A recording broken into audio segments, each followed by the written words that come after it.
Welcome back, everyone. We have Lane Northcutt with us today, the author of The Delivery Co.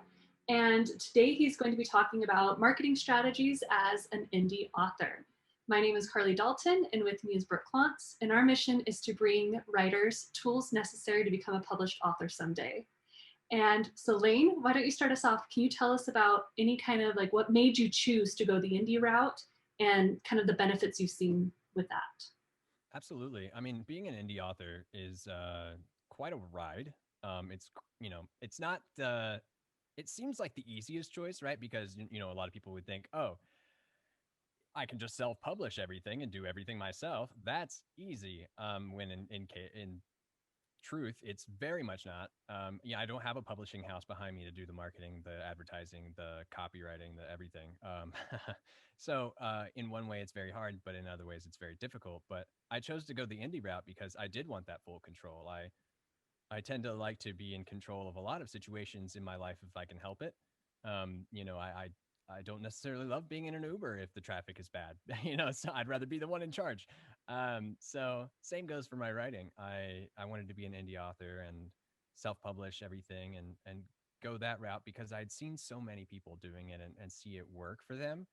And I knew that traditional route can take quite a while. Even when you sell a book, to a publishing house, it can still take a year or two to see it on the shelves, which is too long for me personally for my first book and series, at least. I do plan to eventually maybe go the hybrid route where I self-publish some and then maybe traditionally publish others. But I also felt it was great to dive right in and just learn it all as much as I could indie. And yeah, and so I found the cover artist, cover designer in a friend of mine from undergrad, and I picked a great copy editor and editor from another company that I'd seen and met on Instagram, um, and my wife reads a lot of my drafts and talks with me about a lot of stuff. So it's not a one man show, but it seems like it, and Mhm. it's like you create your own publishing house when you go indie, and it's a lot of work, but it's a lot of fun. And on top of the reason for choosing the indie route, there's been so many more benefits, but one of them has been that I think because I was able to control everything and like do everything as much as I wanted, I saw a great benefit in that I sold the number I needed and a little bit more to meet and exceed my investment in the initial book. So book one has sold enough copies now that I am making money finally, which is not something every indie author necessarily can say right away, especially for their first book. But I put a lot of work into it. I made sure that it was ready to go, and I was excited when I finally hit that number. I had that magic number in my head, and I kept telling my wife and family, I was like, "This is the number I need. This is the number I need." And then when I hit it, I was like, "I did it. I'm now in the green, and now time to start over for book two." Oh, that's awesome. You manifested that is really encouraging for people because yeah, I think that's a big concern when you're deciding to go the indie route. Is am I even going to sell one book? And, I mean, besides Mhm. just my grandma or something, like is anyone I don't know going to buy it? So that's really encouraging. Hmm. How did you collect reviews? Because I know reviews are very important for getting your book in front of people. Yeah, I mean, reviews are important, but I don't go out of my way to collect them, if that makes sense. I mean, I see them get posted on Amazon and Goodreads, which are the primary two places that you see most people reviewing anymore. I don't think many people, even when they buy the book on BarnesandNoble.com or in a local bookstore, they don't think to go online and post a review. And a lot of people don't know that you can go on Amazon and post a review for a book that you've bought other places. You just won't be a verified purchase review. And I think you can do this as long as you've spent $50 on Amazon throughout the year or something, right? So Mhm. there is that option. So every now and then I'll make a post just to share a graphic I think somebody else has created or I have created at some point that says basically, hey, if you've read the book and you haven't left a review yet, I would love if you would do so just to let other people know how much you liked it.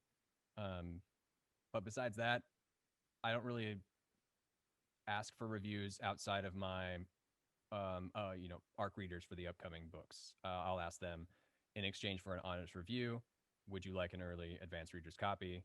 Um, And if they say yes, great. Those will be reviews that happen when the book launches. Otherwise, I let it organically happen, and I share the reviews as I get them in graphics that I create for my social media.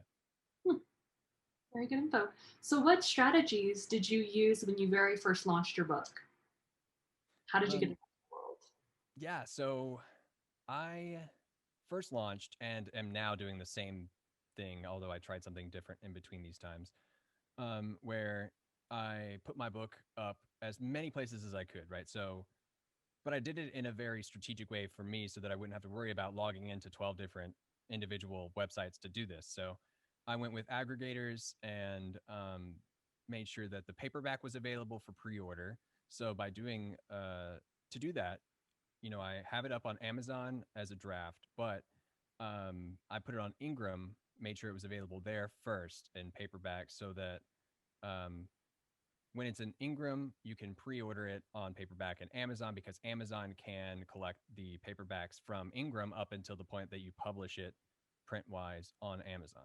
And then for ebooks, I put it individually on Amazon through KDP, um, so that it was natively available on Amazon for Kindle. But then I also distributed it through the aggregator of Draft to Digital so that the ebook is being pushed out to Apple Books, Kobo, Barnes and Noble, Nook, and Scribd, Hoopla, all the other Overdrive, 24 Symbols, all those different places that ebooks can be found because I want my book to be available as many places as possible so that as many readers as possible can find it. And yeah, I just want it to be available for everyone that wants to read my books. I don't want to withhold it from anyone. Mm-hmm. What are the best strategies you found to get people to recognize your name? I think a lot of it starts with just engagement online as myself. I don't start every conversation with, "Hi, I'm the author of the delivery company, Lane Northcutt." I start with, "Hi, I'm Lane. Nice to meet you." Blah blah blah, because I've talked with you about this before. And I'm sure you've heard this from other authors, but people don't buy your book to buy your book. It's people buy your book to support you.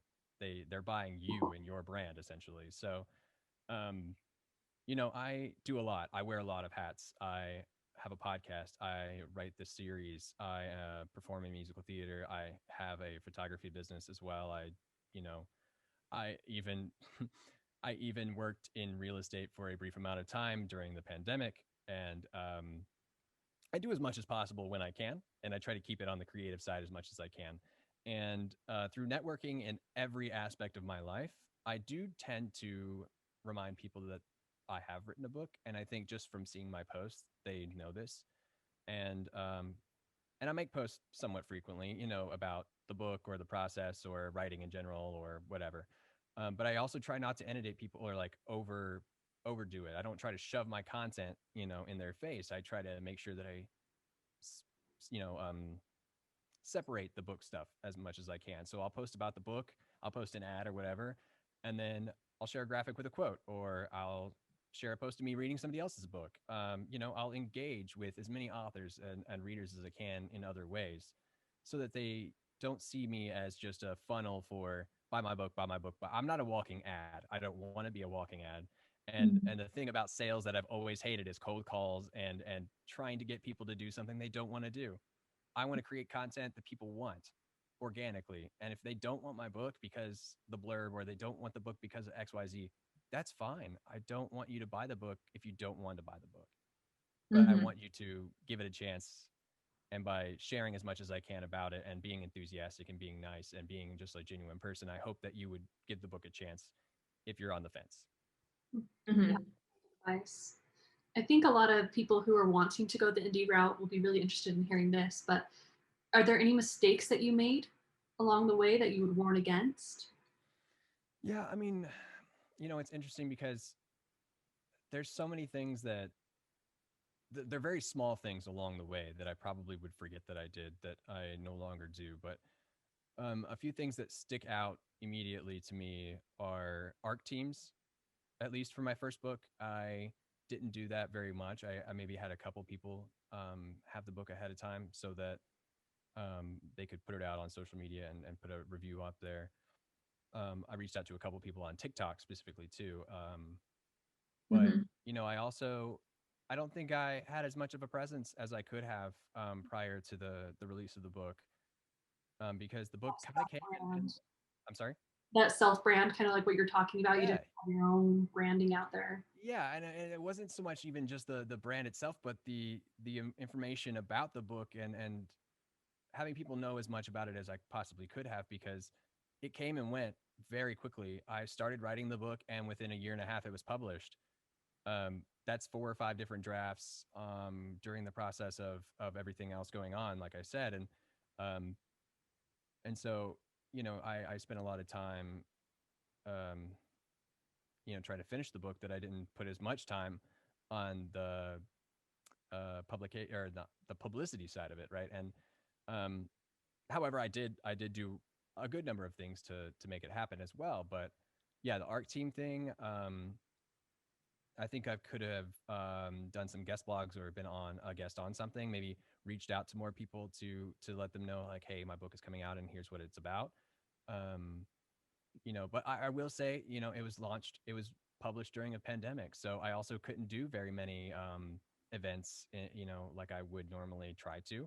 Um, I was able to do a book signing at a local bookstore in my hometown, which was super cool. Oh. Um, but outside of that, I didn't really get to do as much, and um, yeah, I think it's the art team and the publicity leading up to the book. Sharing the book cover strategically. Um, teasing the book strategically. I think I did a lot of the right things, just not necessarily in the right way, as or in the best way possible. You can be strategic with your book reveal, your book cover reveal, you can be strategic with your release date. You can make events out of all of these things, and you can engage and cross promote with other authors out there to make it even bigger and better than you ever thought possible. And I think that's something that I didn't quite know until I was like almost done with the book one process, of publication. Hmm. Was there anyone that you reached out to that just never responded? Yeah, I mean, there was definitely a few people throughout that I can't remember anybody's name specifically. I don't. They enter Mhm. my mind. I put out the message, and they left my mind. I don't hold grudges, and I don't remember those Yeah. things. But yeah, there was definitely a few people. But also, I took a chance on messaging a few people as well. And some of them got back, and some of them didn't. But my philosophy is if I don't try it, it's already a no. So yeah, I Yeah. looked up a bunch of people on TikTok and Instagram and were like, hey, love your content. Would love if you would read my book for free and then give it an honest review when it comes out. Um, some people did it and some people didn't respond. But also in that same vein, that's how I got the book signing event and for that bookstore in my hometown to order my book, and then subsequently 100 more copies after it came out. So I mean, it works sometimes and it doesn't work other times, but you have to at least try. Yeah. Can't be afraid of rejection as a writer. Yeah, yeah, it's Almost gonna happen. Fair. Absolutely. How would So, you balance that with like not being salesy though? I mean, that's a great question. I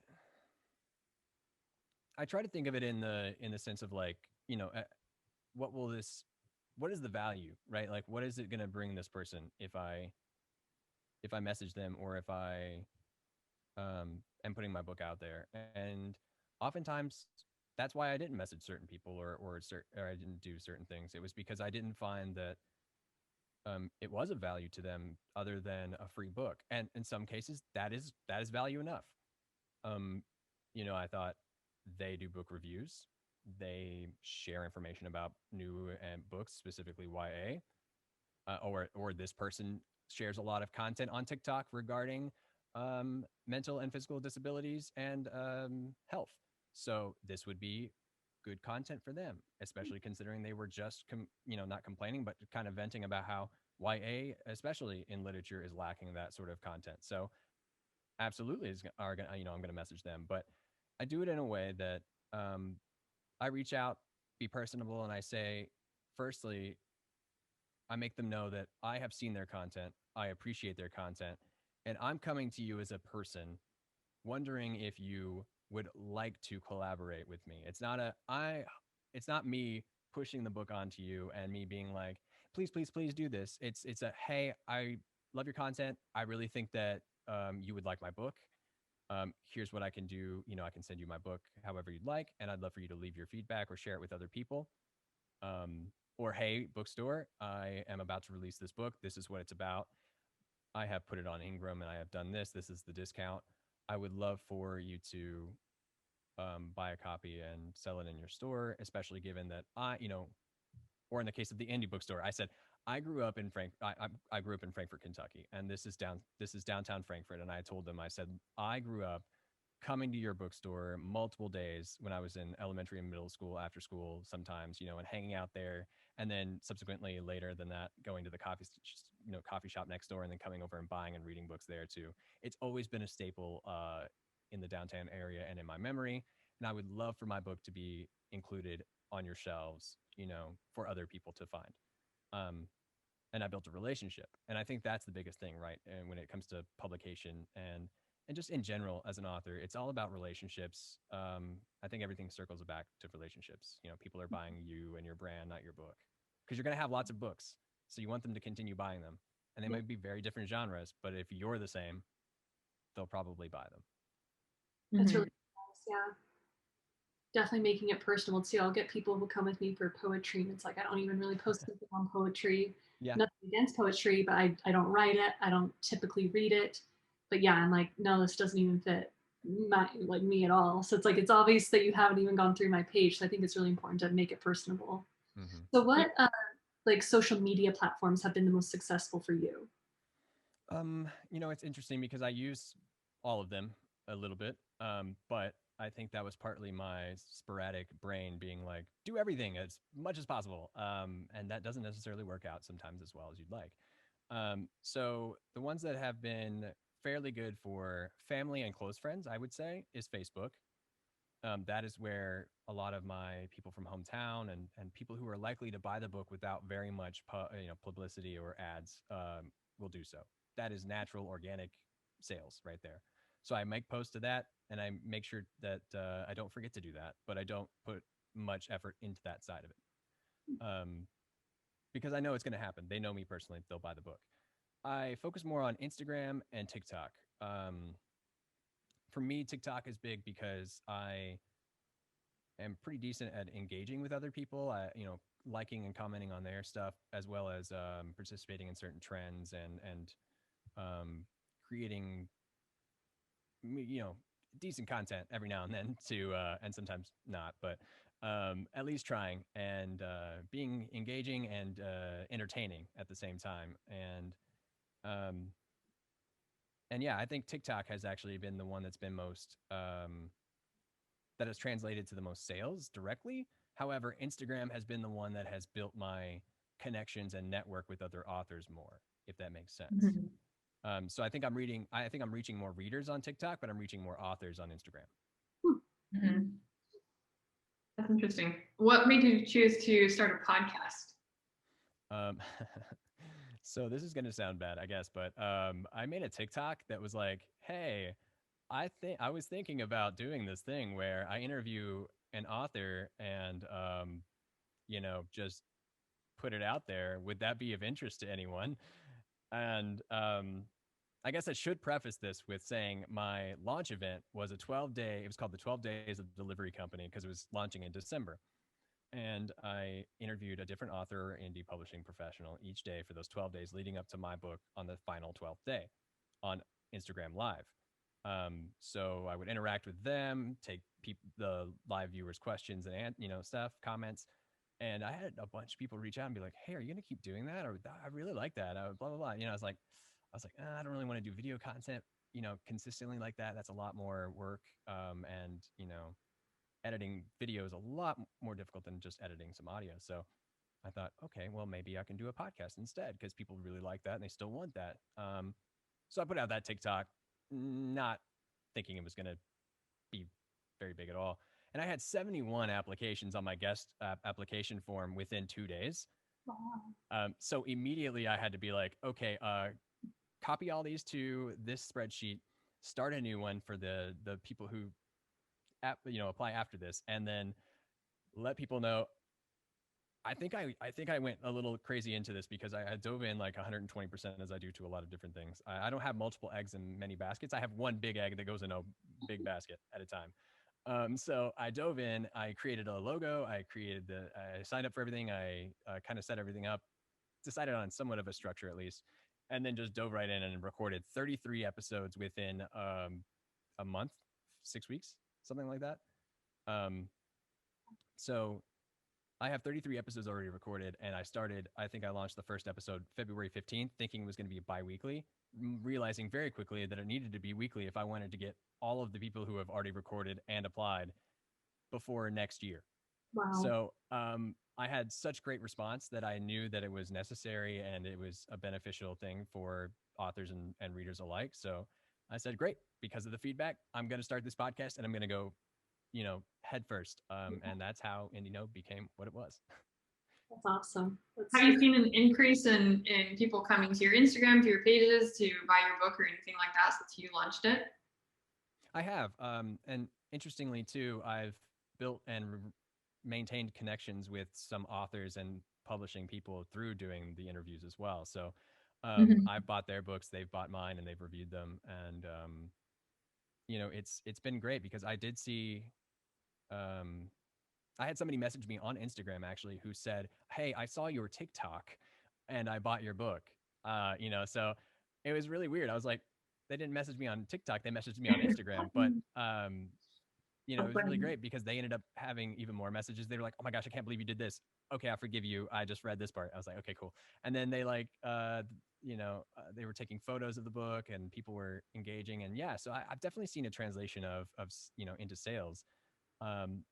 And I think I'm getting decent traffic, on the podcast as well. And people are seeing my books, but they're also seeing and learning about all these other authors and these great services, whether it be editors, book cover designers, or indie book box subscription services. So all sorts of things in the indie author world. I'm trying to bring them all under one umbrella, just so people can learn. I learn from it, and I know other people do too, and that's kind of the main goal. Mm-hmm. Well, before Brooke closes us out, do you have what's your one, kind of almost like how you close out your shows, like one piece of advice, one little golden nugget? Yeah. Yeah. I mean, I think one thing that I always say to people that I find to be incredibly true is there are billions of people in the world, but at least one of them needs to hear your story. So tell it. I think that's so true. Yeah. And so profound. So thank you, Lane, for coming on our show and talking about all this. So many people will benefit from hearing about it. So please, everyone, support Lane and check out The Delivery Company. It's available on any book retailer. And the next book in the series will be available later this year. So like, comment, save, and share. And thank you, Lane. Thank you. Perfect. Thank you.